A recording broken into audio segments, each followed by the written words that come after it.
मैं पेन हाथ में लिए हुए हूँ, आपको कुछ समझ में आ रहा हो तो ये हमारा ऊपर वाला पॉइंट हो गया 002, ये हमारा नीचे वाला पॉइंट हो गया 00-2, ये हमारा इधर का 400 प्लस वाला एक्स एक्सिस पॉजिटिव है इधर, ये बीच में हमारा ओरिजिन, और इस साइड हमारा -500। अगर तीनों एक्सिस देखोगे तो ये तीसरी पेंसिल मेरे हाथ में दिख रही है, ये वाई एक्सिस है, लेकिन सामने आने पे वो नहीं दिख रही है, इसीलिए मैं यहाँ उसको नहीं दिखा रहा हूँ। 3 डायमेंशनल फिगर यहाँ बननी मुश्किल है।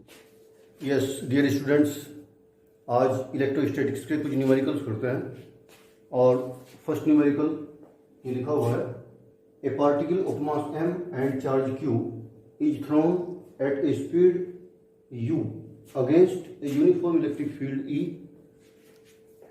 How much distance will it travel before coming to momentary rest? कोई m मास का चार्ज है जिसपे q m मास का पार्टिकल है कोई जिसपे q चार्ज है, जिसको इलेक्ट्रिक फील्ड के अगेंस्ट u स्पीड से थ्रो किया जाता है मान लेते हैं, तो कितनी डिस्टेंस ट्रेवल करने के बाद ये रेस्ट में आ जाएगा, मोमेंटरी रेस्ट में होगा, क्योंकि इलेक्ट्रिक फील्ड से फोर्स लगा हुआ है तो तुरंत वो अपोजिट डायरेक्शन में चलेगा भी, तो वो रेस्ट में कितनी डिस्टेंस कवर करने के बाद आएगा, ये हमें सोल्यूशन करना है। तो जीवन में एक बार नोट कर लेंगे, मास m दिया हुआ है, charge q, electric field E। तो जैसे ही m मास का पार्टिकल इलेक्ट्रिक फील्ड में मूव करेगा तो उस पर इलेक्ट्रिक फील्ड एक फोर्स लगाएगा, F = QE हमने पढ़ रखा है। तो because force on the charge, electric force का मतलब है यहाँ पे F = QE। एक बार अगर डायग्राम से समझने की कोशिश करें तो ये मान लेते हैं था electric field,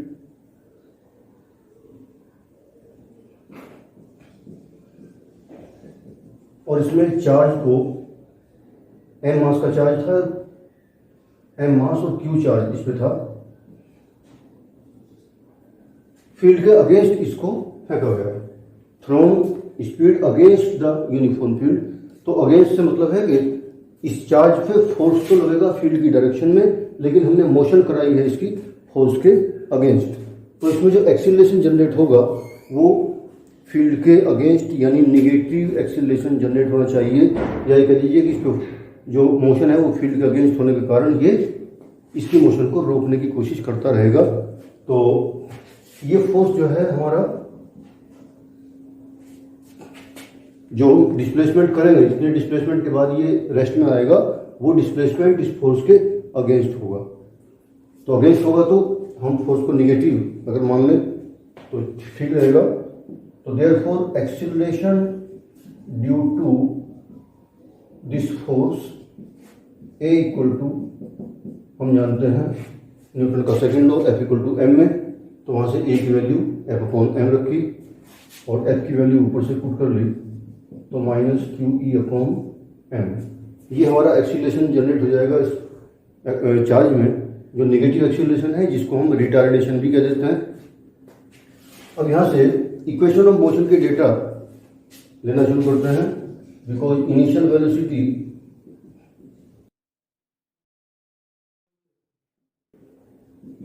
equal to u, जब ये मोमेंटरी रेस्ट में आएगा तो फाइनल वेलोसिटी क्या हो जाएगी, v = 0। एक्सीलरेशन हम निकाल चुके हैं, A = -QE/m, और वो डिस्टेंस हमें निकालनी है, इतनी डिस्टेंस के बाद इसकी वेलोसिटी 0 होने वाली है, यानी ये रेस्ट में आने वाला है। तो थर्ड इक्वेशन ऑफ मोशन इसमें लगा देते हैं, मैं यहाँ कर रहा हूँ इसको, from v² = u² + 2as, v की जगह 0, u², a की वैल्यू माइनस रखता हूं तो ये प्लस माइनस हो जाएगा, QE/m, और s हमको निकालना था, तो ये माइनस वाली टर्म हमको लेफ्ट साइड लाए तो प्लस करके, और जब s की वैल्यू निकालेंगे तो आप समझ सकते हैं आंसर आ जाएगा you square M upon 2QE। तो ये हमारा आंसर आ जाता है। इतनी डिस्टेंस ट्रेवल करने के बाद ये पार्टिकल मोमेंटरी रेस्ट पोजीशन में आ जाएगा। इसमें कोई भी न्यूमेरिकल वैल्यू नहीं दी थी, तो अगर कोई न्यूमेरिकल वैल्यू दे के भी क्वेश्चन आएगा तो इसी तरह से हम सॉल्व कर लेंगे। चलिए नेक्स्ट क्वेश्चन पे आते हैं। यह है हमारा second question. In the figure, ये हमारी फिगर दी हुई है, the electric field lines on the left have twice the separation of those on right.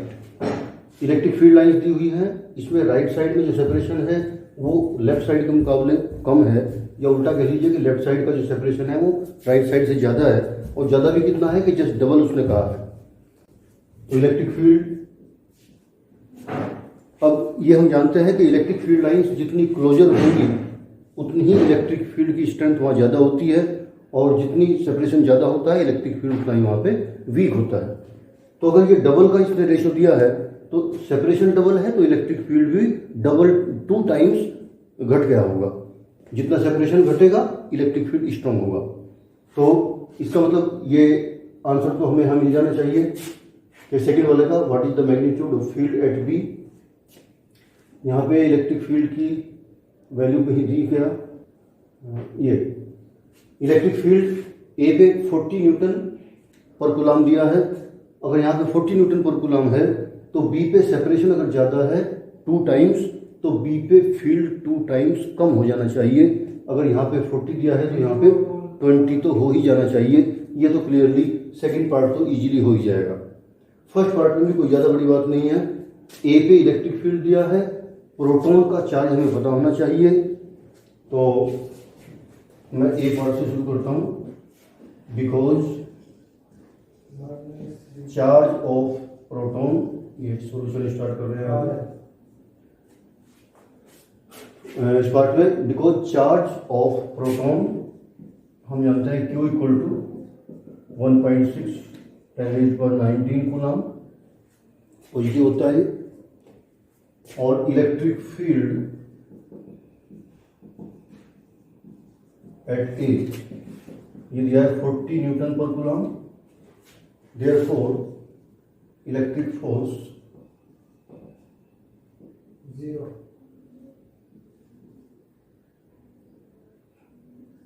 on proton at A, F equal to QE, simple formula है बिल्कुल। तो Q की value 1.6 10⁻⁹ और E की वैल्यू हमें दी है वहाँ पे 14 न्यूटन पर कूलम। सभी यूनिट्स भी एम के सिस्टम में है तो कोई चेंज करने की जरूरत नहीं है, तो सीधा मल्टीप्लाई कर लेते हैं तो आ जाएगा 64 × 10⁻⁹ न्यूटन, या फिर 6.4 10⁻18 कर लेंगे न्यूटन। डायरेक्शन पे आप विचार करिए। प्रोटॉन है तो पॉजिटिव चार्ज है तो उस पर फोर्स फील्ड की डायरेक्शन में ही लगना चाहिए। इसलिए ये जो फोर्स है ये बी से ए की डायरेक्शन यहाँ पे कह सकते हैं, यानी डायरेक्शन होगी जो बी से ए की डायरेक्शन होगी, यानी राइट साइड हुई इलेक्ट्रिक फील्ड की डायरेक्शन में। या फिर बी टू ए ना लिखना चाहते हो तो in the direction of field.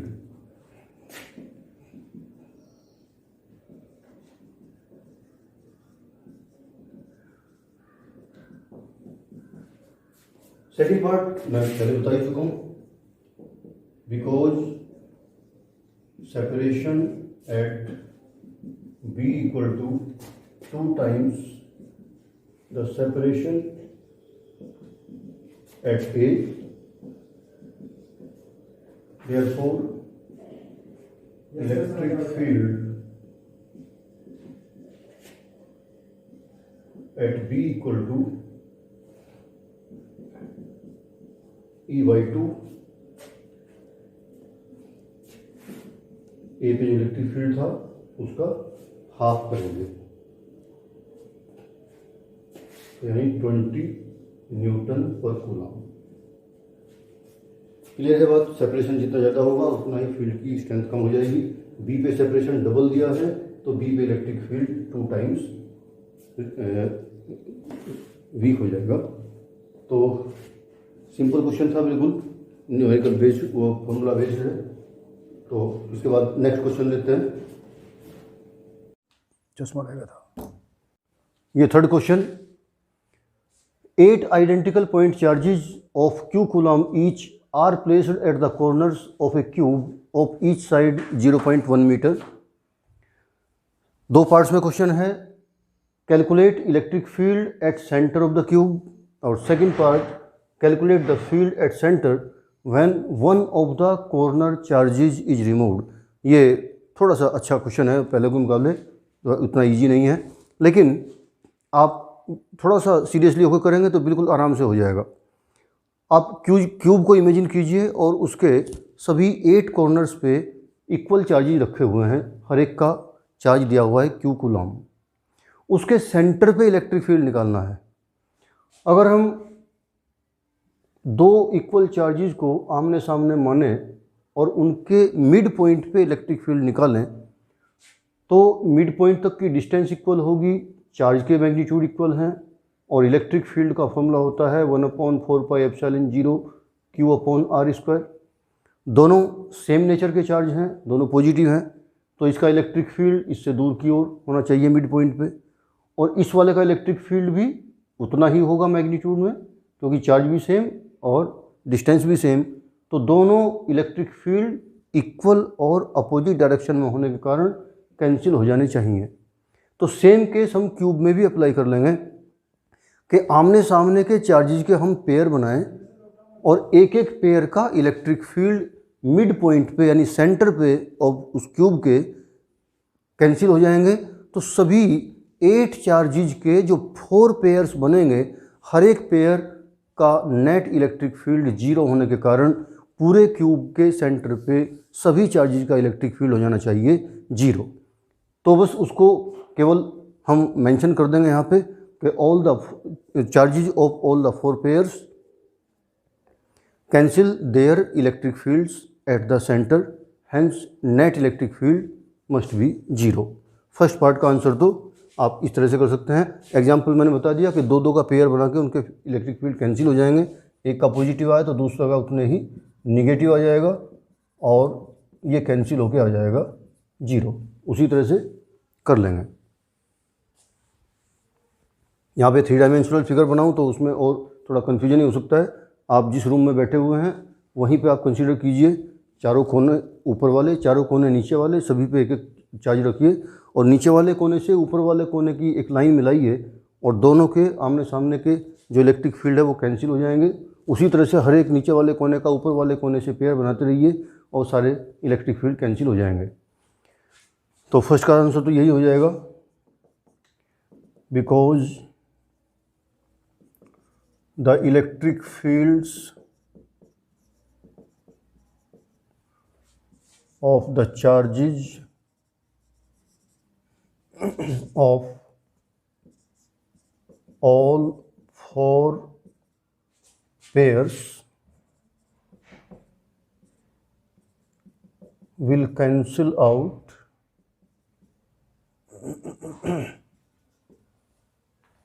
at the center, hence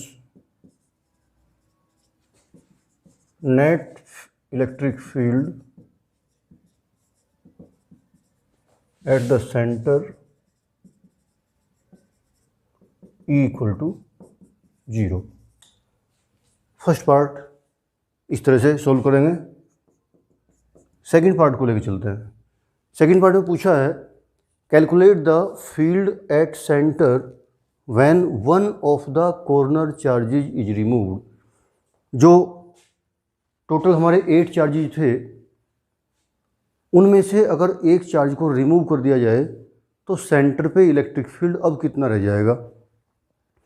तो भाई 7 चार्जेज में से जो 6 चार्जेज हैं जिनके पेयर बन सकते हैं वो तो इलेक्ट्रिक फील्ड आपस में कैंसिल कर जाएंगे, लेकिन जिस पेयर का एक चार्ज रिमूव किया है उसके सामने वाला जो चार्ज है वो तो अनबैलेंस्ड रह गया।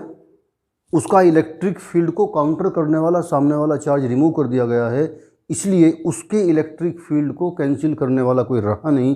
तो सेंटर पे जो फील्ड रहेगा वो उस चार्ज का रहेगा, बाकी 3 पेयर के इलेक्ट्रिक फील्ड उसी तरह से कैंसिल हो जाएंगे आमने सामने के चार्जेज के कैंसिल करने के कारण। तो ये बात क्लियर हो गई होगी। तो यहाँ पे इसी बात को लिखेंगे, because net electric field of charges of all 6 pairs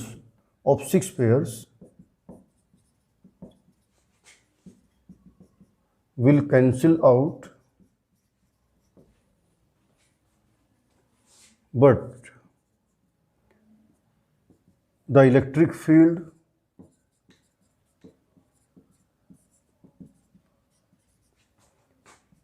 of the 7th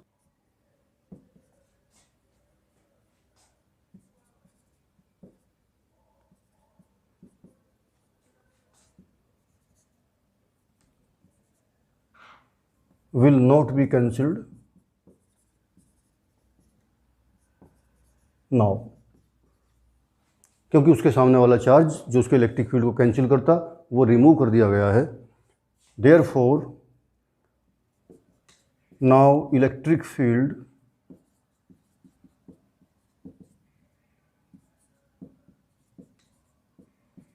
at the center will be due to this single electron.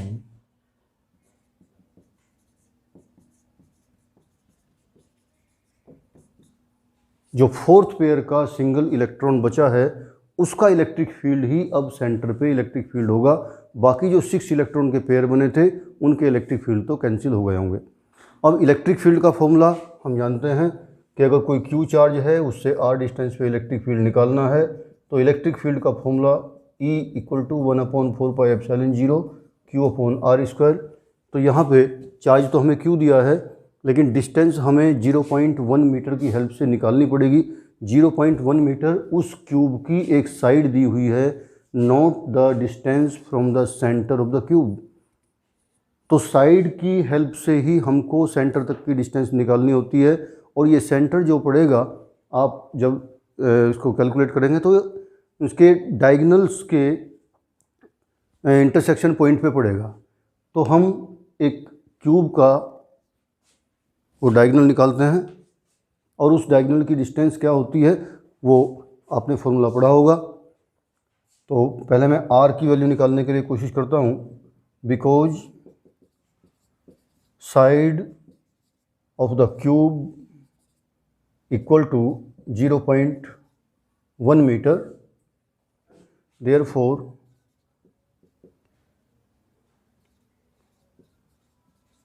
diagonal of the cube equal to, formula ये होता है हर एक साइड के स्क्वायर का सम करके और उसका square root. जानते होंगे आप लोग इस बात को। तो क्या मैं इसको ऐसे लिख दूं, 0.1√3 मीटर, 0.1 स्क्वायर कॉमन आ जाएगा बाहर और अंदर √3 बचेगा। इसका हाफ जो होगा वो सेंटर तक की डिस्टेंस होगी। Therefore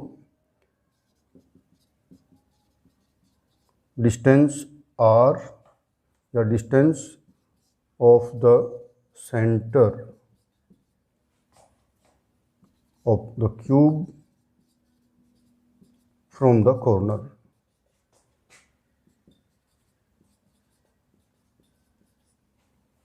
r equal to 0.1√3/2 metre. ये r की वैल्यू हम रख देंगे। तो यहाँ पे मैं वैल्यू रखता हूँ, therefore electric field at the center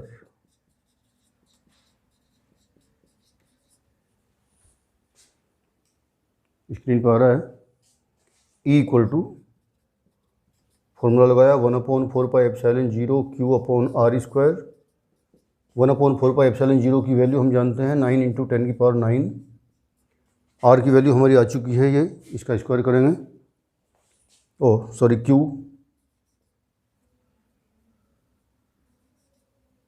upon 0.1√3/2 इसका स्क्वायर कर देंगे।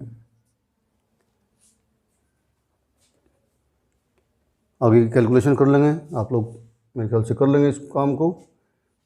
2 का स्क्वायर होकर 4 थर्ड प्लेस पे होने के कारण ऊपर पहुंचेगा, 9 में मल्टीप्लाई होगी, तो ऐसे कर दूं क्या 36 10⁹ Q अपॉन नीचे स्क्वायर करता हूं तो 0.1 का स्क्वायर हो जाएगा 0.01 और √3 का स्क्वायर हो जाएगा 3। तो 3 से 9 कैंसिल हो जाएगा 3 टाइम्स, 4 की 3 से मल्टीप्लाई होकर 12,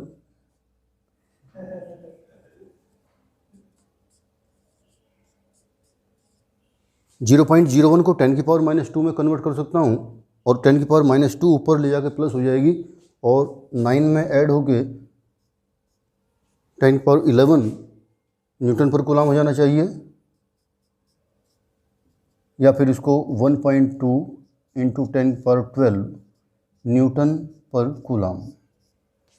ये इलेक्ट्रिक फील्ड सेंटर पे आ जाएगा और जिस चार्ज का इलेक्ट्रिक फील्ड निकाल रहे हैं अगर वो पॉजिटिव है तो उससे दूर की ओर होना चाहिए, अवे फ्रॉम दैट चार्ज। तो इस तरह से ये सॉल्यूशन हो जाता है इसका। इसमें आपको कोई डाउट लगता है तो आप कमेंट करेंगे और उसको मैं देख लूँगा, ठीक है। नेक्स्ट क्वेश्चन लेते हैं और ये है अपना next question. 2 charges +Q and -Q are located at points A 0 0 -2 and B 0 0 +2 respectively. How much work will be done in moving a test charge from point 4002 -500? ये क्वेश्चन करीब करीब ऐसा है जैसे इक्वेटोरियल पोजीशन का क्वेश्चन हो। Charges रखे हुए हैं यहाँ पे, ये है हमारी जेड एक्सिस, एक्स और वाई कोऑर्डिनेट 0 0 हैं, ये देखिए दोनों में, तो इसलिए अगर तीसरा कोऑर्डिनेट दिया हुआ है तो वो केवल जेड एक्सिस का कोऑर्डिनेट है। उसी तरह से ये वाली जो एक्सिस है इस पे पॉइंट जो है पहले वाला केवल एक्स एक्सिस का पॉइंट दिया हुआ है, वाई एक्सिस और जेड एक्सिस वाला पॉइंट 0 है। इसका मतलब ये पॉइंट दिए हुए हैं दोनों एक्स एक्सिस पे हैं। अब ये बनी हमारी इक्वेटोरियल पोजीशन। मैं पेन हाथ में लिए हुए हूँ, आपको कुछ समझ में आ रहा हो तो ये हमारा ऊपर वाला पॉइंट हो गया 0 0 2, ये हमारा नीचे वाला पॉइंट हो गया 0 0 -2, ये हमारा इधर का 4 0 0 प्लस वाला एक्स एक्सिस पॉजिटिव है इधर, ये बीच में हमारा ओरिजिन और इस साइड हमारा -5 0 0। अगर तीनों एक्सिस देखोगे तो ये तीसरी पेंसिल मेरे हाथ में दिख रही है, ये वाई एक्सिस है, लेकिन सामने आने पे वो नहीं दिख रही है, इसीलिए मैं यहाँ उसको नहीं दिखा रहा हूँ। 3 डायमेंशनल फिगर यहाँ बननी मुश्किल है। तो बस इतना सा हिंट दे के मैं इस क्वेश्चन को छोड़ रहा हूँ, ये आप खुद अटेम्प्ट करेंगे। हिंट और बता देता हूँ कि चार्ज +Q मान लीजिए यहाँ पे रखा हुआ है, -Q मान लीजिए यहाँ पे रखा हुआ है,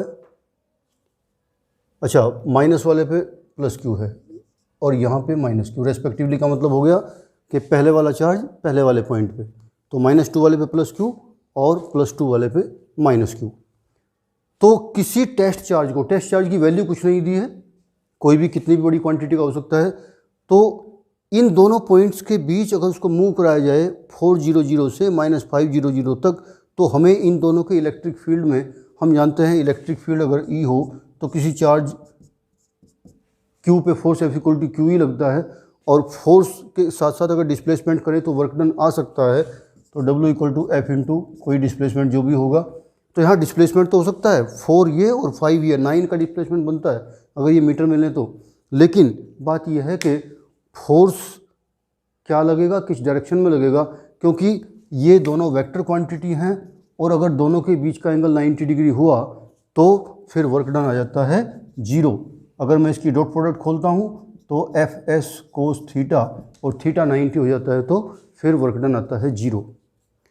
तो यहाँ पे दो तरह से मैं बता देता हूँ, हिंट दे रहा हूँ। इस चार्ज का इलेक्ट्रिक फील्ड अगर मैं यहाँ देखता हूँ, इस पॉइंट पे माइनस चार्ज है तो उसका इलेक्ट्रिक फील्ड होना चाहिए इस डायरेक्शन में, और ये पॉजिटिव चार्ज है इसका इलेक्ट्रिक फील्ड होना चाहिए इससे दूर की ओर, यानी इस डायरेक्शन में। समझ रहे होंगे मेरी बात को। इलेक्ट्रिक डाइपोल पढ़ा था, उसमें इलेक्ट्रिक फील्ड की डायरेक्शन बताई गई थी। इन दोनों का रिजल्टेंट कहीं ना कहीं इनके बीच में होना चाहिए। दोनों की डिस्टेंस सेम बनेगी है और दोनों के चार्जेस की वैल्यू भी सेम है, इसलिए दोनों का जो इलेक्ट्रिक फील्ड है वो सेम मैग्नीट्यूड का होगा और दोनों के बीच के एंगल को इक्वली डिवाइड करते हुए जाएगा इस डायरेक्शन में। और इस डायरेक्शन में अगर इलेक्ट्रिक फील्ड है तो किसी टेस्ट चार्ज Q पे फोर्स लगेगा F = QE ऊपर की ओर इस डायरेक्शन में। और डिस्प्लेसमेंट हम कर रहे हैं कहाँ, 90 डिग्री पे इधर को। तो डिस्प्लेसमेंट और फोर्स के बीच 90 डिग्री एंगल हो जाएगा, तो उससे भी हमारा कह देंगे वर्क डन 0 आने वाला है। एक तो तरीका ये हुआ करने का। दूसरा हिंट क्या है कि यहाँ पे दोनों के पोटेंशियल निकाल लिए जाए। इक्वेटोरियल पोजीशन में पोटेंशियल भी निकलवाया गया था।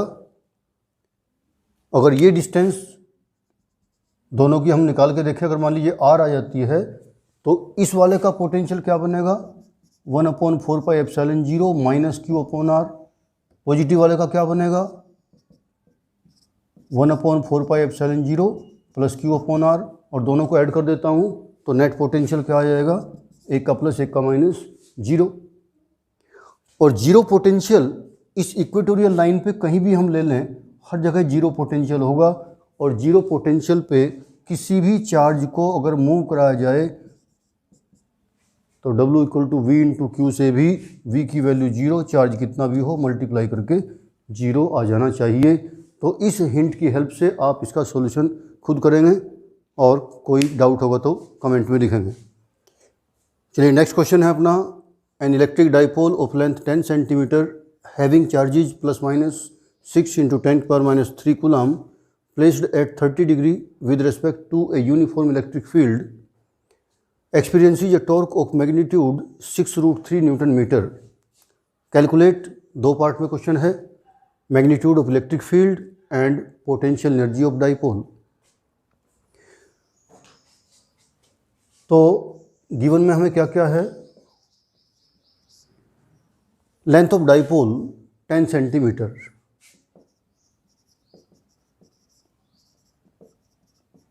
लेंथ ऑफ डाइपोल का मतलब 2L, 10 सेंटीमीटर। सबसे पहले यूनिट को ठीक करेंगे, MKS सिस्टम में कन्वर्ट करेंगे, सेंटीमीटर को मीटर में कन्वर्ट करना पड़ेगा, यानी 10 × 10⁻² मीटर। दोनों चार्जेज की वैल्यू दी हुई है, +Q और -Q की, ±6 10⁻³ कूलम, मिली कूलम भी कह सकते हैं। जिस एंगल पे ये डाइपोल इलेक्ट्रिक फील्ड में रखा हुआ है वो एंगल दिया हुआ है, एंगल θ = 30 डिग्री। ये जो टॉर्क फील कर रहा है उस टॉर्क की वैल्यू दी हुई है, टॉर्क τ = 6√3 न्यूटन मीटर। ये सब हमें गिवन है। तो अब करते हैं इसका first part. Magnitude of electric field निकालना है। डेरिवेशन में हमने पढ़ रखा है कि इलेक्ट्रिक फील्ड E में अगर डाइपोल θ एंगल पे रखा हुआ हो,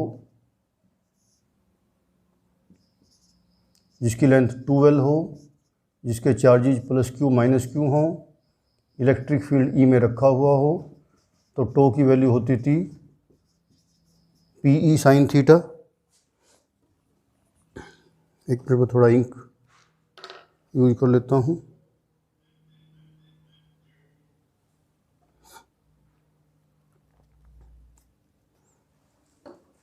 और P की वैल्यू क्या होती थी, Q × 2L E sin θ।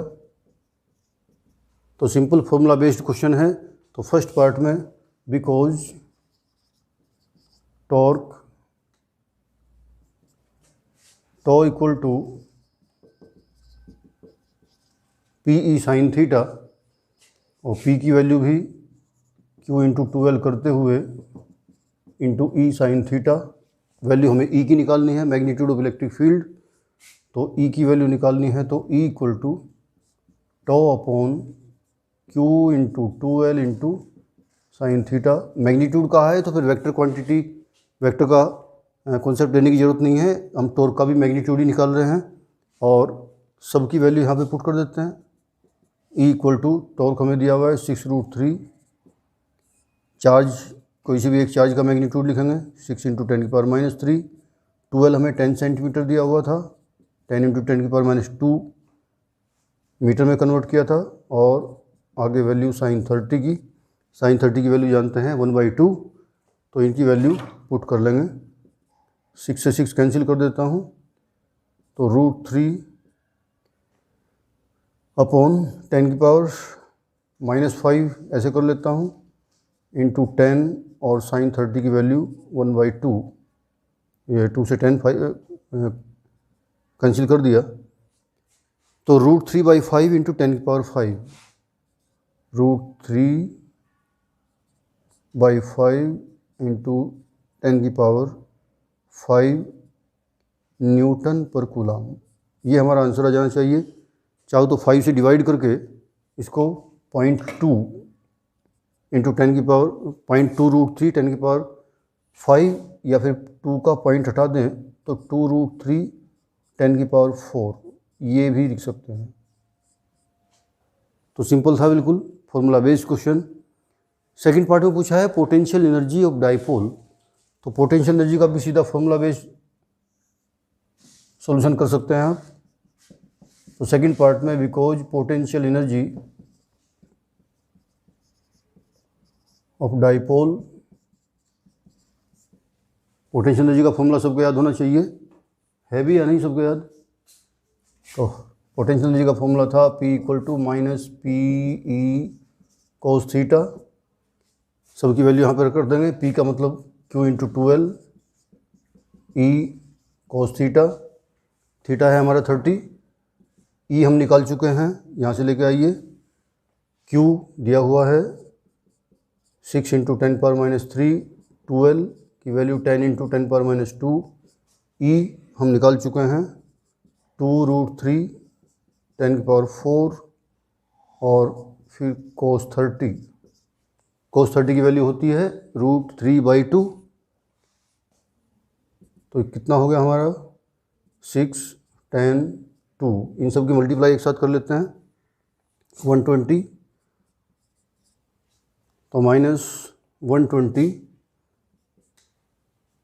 10 की पावर कितनी हो गई -5, और ये 4 प्लस, तो 10⁻⁻1 ये बची। उसके बाद हमारे पास है √3 और cos 30 की वैल्यू हमने रख दी √3/2। ठीक है, हाँ 3 से ये काट देते हैं 60, तो आंसर क्या आता है √3 की वैल्यू 3 हो जाएगी, तो मल्टीप्लाई भी साथ में कर देता हूँ, -180 10⁻⁻1 10⁻1 को ख़त्म कर देते हैं, तो -18, और क्योंकि पोटेंशियल एनर्जी है वो, उसकी यूनिट हमारी जूल होनी चाहिए, तो -18 joule must be the potential energy of this electric dipole.